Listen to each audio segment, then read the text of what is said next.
भगवान की माया आप में से कितने लोग जानना चाहते हैं? यदि आप जानना चाहो तो मैं बता सकता हूं। कितने लोग जानना चाहते हैं? हाथ उठाओ। मैया, ये भैया लोग आप खड़े हो, नहीं जानना चाहोगे आप लोग? हाथ उठा लो सरकार। हो ही न विषय विराग। आप में से कितने लोग माया देखना चाहते हैं? भगवान की माया किसे कहते हैं? कितने लोग देखना चाहेंगे? मैं आपको दिखा सकता हूं अभी। कितने लोग चाहते हैं देखना? हाथ उठा लो। सब लोग चाह। अब ध्यान से सुनना, ये जो कथा आप सुनने जा रहे हैं, आप ये पहली बार सुन रहे होंगे, इसलिए ध्यान से सुनिएगा। इसमें माया का बिल्कुल प्रत्यक्ष दर्शन होगा आपको। आपके अपने ऊपर दर्शन होगा कि मेरे जीवन में कहां कितनी प्रबल माया है। ये उन दिनों की बात है। एक बार नारद जी द्वारिका गए और द्वारिकाधीश से बोले कि हे प्रभु, मुझे आपकी माया का दर्शन करना है। एक बार अपनी माया का मुझे दर्शन कराइए। भगवान बोले चलो। भगवान श्री कृष्ण नारद जी को लेकर जंगलों की ओर चले। चलते चलते चलते चलते चलते घनघोर जंगल में भगवान श्री कृष्ण प्रवेश कर गए। नारद जी बोले प्रभु, बड़े थक गए हैं, थोड़ा विश्राम कर लो। भगवान बोले चलो विश्राम कर लेते हैं। अब एक पेड़ की छांव पे नारद जी और भगवान श्री कृष्ण दोनों विश्राम करने लगे। तभी भगवान श्री कृष्ण ने कहा नारद जी से, हे नारद जी, हमें बड़ी प्यास लगी है, क्या आप हमें पानी पिलाएंगे? नारद जी बोले आप यहीं बैठिए, मैं आपके लिए पानी लेकर आता हूं। आसपास कोई नदी होगी, सरोवर होगा, कोई झील होगी, मैं आपके लिए मीठा पानी लेकर आता हूं। अब नारद जी गए पानी लेने। अब देखना माया कितनी प्रबल है। मैया, ध्यान से एक एक अक्षर समझिएगा, कितनी प्रबल माया है भगवान की। कैसे उलझाती है वो आपको और हमें। इस कहानी के बाद कुछ समझाना नहीं बचेगा। माया को आप इतने करीब से समझ जाएंगे कि फिर माया के लिए आपको दूसरा एग्जाम्पल देने की जरूरत नहीं पड़ेगी। नारद जी गए पानी लेने। एक कुआं में एक स्त्री पानी भर रही थी। वो स्त्री सुंदर थी। नारद जी गए थे पानी लेने। हे देवी, बड़ी प्यास लगी है, पानी पिलाओ। अब उस स्त्री ने पानी नारद जी को पिलाया। अब नारद जी उस स्त्री से बोले आप कौन हैं? बोले हम यहाँ के राजा की बेटी हैं। अच्छा, तो मिलाओ अपने राजा से। अब राजा से बेटी ने मिलवाया। नारद जी ने कहा कि आपकी बेटी बड़ी सुंदर है, मैं आपकी बेटी से विवाह करना चाहता हूं। राजा ने कहा कि ये तो मेरा सौभाग्य है कि आप जैसे ऋषियों को मेरी बेटी को आप स्वीकार करेंगे और मुझे आप जैसा दामाद मिलेगा। लो भैया, मुहूर्त निकाला गया और नारद जी भूल गए कि मैं पानी लेने आया हूं और उन्होंने विवाह उस लड़की से किया। लो भैया, विवाह हो गया। कुछ दिनों के बाद नारद जी के बच्चे हुए। एक बेटा हुआ, एक बेटी हुई। कहा जाता है कि नारद जी के 27 बच्चे हुए, पर मैं आपको कम बच्चों से ही समझाता हूं। एक बेटा हुआ, एक बेटी हुई। एक बेटा और एक बेटी दोनों। कुछ दिन के बाद नारद जी के ससुर चल बसे और जब ससुर मरे तो नारद जी वहां के राजा बने, क्योंकि उनका कोई बेटा नहीं था, एक बेटी थी। तो नारद जी राजा बने और राज सत्ता को उन्होंने संभाला।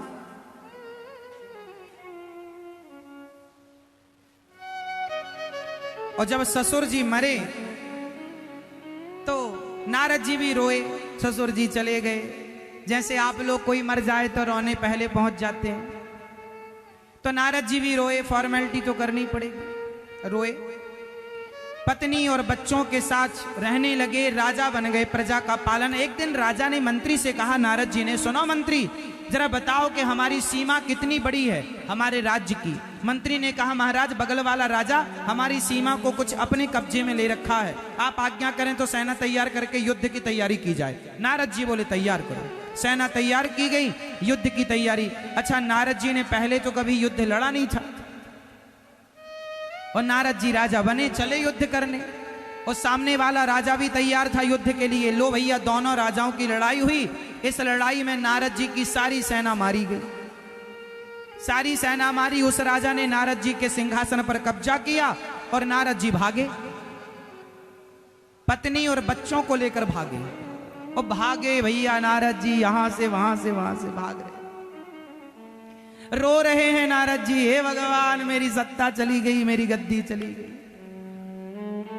छोटे छोटे बच्चे नारद जी के चिल्ला रहे हैं, भूख लगी है। नारद जी उनको खिलाने के लिए रोटी कहां से लाएं, दर दर की ठोकर खाने लगे। कोई रोटी देने को तैयार नहीं, जंगल में डोल रहे। एक नदी नजर आई, उस नदी के उस पार एक गांव नजर आया। नारद जी बहुत दिन से जंगल जंगल भटक रहे थे पत्नी और बच्चों को लेकर। बच्चे भूख से छटपटा रहे थे, बच्चे तो छोटे ही थे ना। नारद जी की पत्नी बोली, प्राणनाथ मर जाएंगे अब ये बच्चे दोनों, यदि सही वक्त पर इन्हें भोजन नहीं मिला ये मर जाएंगे। नारद जी ने कहा, मैं जानता हूं मेरे भी बच्चे हैं। नारद जी रोने लगे, रोने लगे, हे भगवान क्या करें, अब ये नदी पार करें तो उस तरफ गांव में कोई व्यवस्था हो, पर नदी में नाव नहीं। अब जैसे तैसे नारद जी ने लकड़ी की एक नाव तैयार की, जंगल की लकड़ियां लाई, बांधी, बच्चों को बिठाया और नाव। दुर्भाग्य देखिए कि वो नाव बीच नदी में जाकर डूबने लगी। नारद जी की पत्नी और बच्चे भूखे थे, वो डूबने लगे। नारद जी चिल्ला रहे हैं, बचाओ, कोई नहीं सुनता। नारद जी ने बचाने की बहुत कोशिश की। एक को बचाने जाएं तो दूसरा डूब जाए, दूसरे को बचाने जाएं तो तीसरी डूब जाए, पत्नी को बचाएं कि बेटी को बचाएं कि बेटे को। एक एक को बचाने के लिए बढ़े। आंखों के सामने नारद जी के उनकी बेटी डूब गई, पानी में मर गई, बेटा डूब गया, मर गया, और पत्नी आंखों के सामने डूबकर तड़प तड़प करके बच्चे मर गए। अब नारद जी जैसे तैसे पार लगे और किनारे खड़े होकर नारद जी रो रहे हैं, हे भगवान तुमने मुझे इतना दुख दिया, इतना कष्ट दिया, क्या बिगाड़ा था मैंने तुम्हारा, मारना था मुझे मार दिया होता, इन बच्चों ने क्या बिगाड़ा था। रो रहे हैं नारद जी। अच्छा ये बताओ कि नारद जी कह रहे हैं मेरी पत्नी डूब गई, मेरे बच्चे डूब गए, तो जरा बताना ये पत्नी और ये बच्चे क्या नारद जी के थे? नारद जी क्या लेने के लिए आए थे? जोर से, जोर से। पानी आए थे, पानी लेने आए थे किसी और काम से और उलझ गए किसी और काम में। बोलो हाँ। अब नारद जी रो रहे हैं, तब तक वहां भगवान आ गए और भगवान ने कहा, नारद जी पानी लेने गए थे, कहां रह गए? 1 घंटे से हम वहां आपका इंतजार कर रहे हैं। नारद जी बोले 1 घंटा? अब 1 घंटा हुआ? बोले हाँ, तो कितना, 1 घंटे ही तो हुआ। नारद जी बोले, हे भगवान 1 घंटा में हमारे 2 बच्चे हो गए। नारद जी का, भगवान का अभी 1 घंटा हुआ था कि नारद जी के इस 1 घंटे में शादी भी हो गई, बच्चे भी हो गए, ससुर भी मर गया, गृहस्थी बस भी गई और डूब के मर भी गई। अब नारद जी को पता लगा कि राम राम, मैं तो पानी लेने निकला था और मैं कहां उलझ गया। अब नारद जी को पता चला कि मैं कौन हूं, मैं तो नारद हूं, मैं तो नारद हूं। और मैंने अपने आप को किसी का बाप समझ रखा था, मैंने अपने आप को किसी का पति समझ रखा था। भगवान बोले यही मेरी माया है, आपने अपने आप को किसी का बाप समझ लिया, किसी की माँ समझ ली, जबकि आप किसी के बाप नहीं, आप आए किसी और काम के लिए थे, पर यहाँ उलझ गए। वो नारद कोई और नहीं, आप सब वो नारद यहाँ बैठे हैं। कोई 2 बच्चों में उलझा पड़ा है, कोई 4 बच्चों में, किसी की पत्नी से कोई परेशान तो कोई पति से परेशान। आप वो हो ही नहीं जो आप अपने आप को समझ रहे हैं। नारद जी थे नारद जी, पर उन्होंने अपने आप को किसी का पति, किसी की पत्नी, किसी का परिवार, किसी का दामाद, किसी का राजा मान बैठा। यही अज्ञान है। ना मैं किसी का राजा हूं, ना मैं किसी का पति हूं, ना मेरा कोई बेटा है। जो कुछ है वो संपत्ति सब रघुपति के आही, सब कुछ भगवान का है, लेकिन मैं अपना माने बैठा हूं, इसलिए मुझे हर दुख का सामना करना पड़ता है। यदि आप अपने निज स्वरूप को पहचान जाएं कि आप कौन हैं, तो आपका सारा दुख दूर हो जाए। गोस्वामी जी लिख रहे हैं, ईश्वर अंश जीव अविनाशी, चेतन अमल सहज सुख राशि। तुम सुख की राशि हो, सुख के भंडार हो, ईश्वर के अंश हो, लेकिन तुमने अपने आप को पप्पू का पापा और उसकी गुड़िया और उसकी मम्मी और उसका भाई और उसकी बहन ये बनाए बैठे। मैं इसका बाप हूं, मैं इसका बेटा हूं। तुम किसी के बाप हो? सबका बाप भगवान त्वमेव माता च पिता त्वमेव। लेकिन तुमने क्या मान रखा कि मैं इस बच्चे का बाप हूं, मैं इस बच्चे की माँ हूं। तुम माँ हो, सबकी माता भगवान माता रामो मत पिता रामचंद्र। लेकिन तुम अज्ञानवश मान बैठी हो कि ये मेरा। नारद जी उलझ गए परिवार में, किसके कारण? अज्ञानवश। अज्ञान मिटा तो अपने स्वरूप में स्थित हो गए। उसी तरह जिस दिन आपका अज्ञान मिट जाएगा, उस दिन आप भूल जाएंगे कि आपका कोई बेटा कोई बेटी है। ये तो भाई शरीर के विकार हैं। जैसे शरीर से नाखून बढ़ता है तो आप बढ़ने के बाद काट देते हैं, बाल बढ़ते हैं, बढ़ने के बाद आप काट देते हैं। शरीर में नहाते हैं तो मैल अपने आप छूट जाता है। जैसे शरीर का विकार नाखून के रूप में, बाल के रूप में, मैल के रूप में निकलता ही रहता है, ऐसे ये परिवार भी शरीर का, मन का एक विकार है। और इस विकार को आपने अपना परिवार मान लिया है।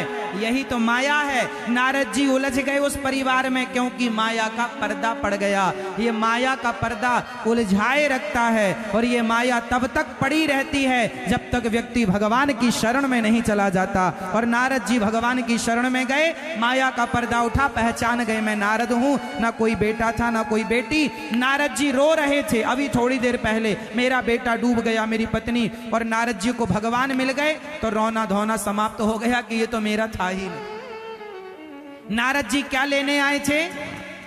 जोर से पानी। कहां उलझ गए? परिवार में। ऐसे आप लोग संसार में भगवान को पाने आए हो, लेकिन भगवान तो मिले नहीं, परिवार में उलझ गए। यही माया है। और ये माया तुम्हारे बाप दादों के पीछे पड़ी रही, अभी तुम्हारे पीछे पड़ी है, और ये पड़ी पड़ी तुम्हारे बच्चों के पास जाएगी, फिर उनके बच्चे, सारे लोग ऐसी माया में उलझे रहेंगे। यदि बचना है तो भगवान की शरण में आओ और कहो कि हे नाथ, मैं आपको कभी भूलूं नहीं। यदि आप ऐसे ही उलझे रहे तो आपके बाप दादे सब ऐसे उलझन में मर गए, किसी को रास्ता नजर नहीं आया। आद्य शंकराचार्य जी ने कहा, पुनरपि जननम पुनरपि मरणम पुनरपि जननी जठरे शयनम। यदि बचना है तो भज गोविंदम गोविंदम भज। मूढ़ मते बचना है तो भगवान की शरण में चले जाओ तो बचना संभव है, वरना बच ना पाओगे। तो कितने लोग माया से बचना चाहते हैं? उठा लो हाथ। बचना चाहते हो तो बोलो हे नाथ, जोर से, हे नाथ। देखो कितना स्लो बोलते हैं आप लोग। कोई व्रत चल रहा है क्या आपका? मैया बोलो जोर से, हे नाथ, मैं आपको कभी भूलूं नहीं। हे श्रीमन्नारायण, मैं आपको कभी भूलूं नहीं। हे नाथ, हमें अपनी माया से बचाइए। हे श्रीमन्नारायण, मैं आपकी शरण ग्रहण करती हूं, मैं आपकी शरण ग्रहण करता हूं। हे नाथ, हमें स्वीकार कीजिए। हे रघुनंदन, हमें स्वीकार कीजिए। हे श्याम सुंदर, हमें स्वीकार कीजिए। शरण में चले जाओ। जो उनकी शरण में है उनके बाल भी बांका नहीं होता। विभीषण शरण में आ गए, बाल विवाह का ना हुआ। सुग्रीव शरण में आ गए, बाल विवाह का ना हुआ। बस शरण में जाने की बात है।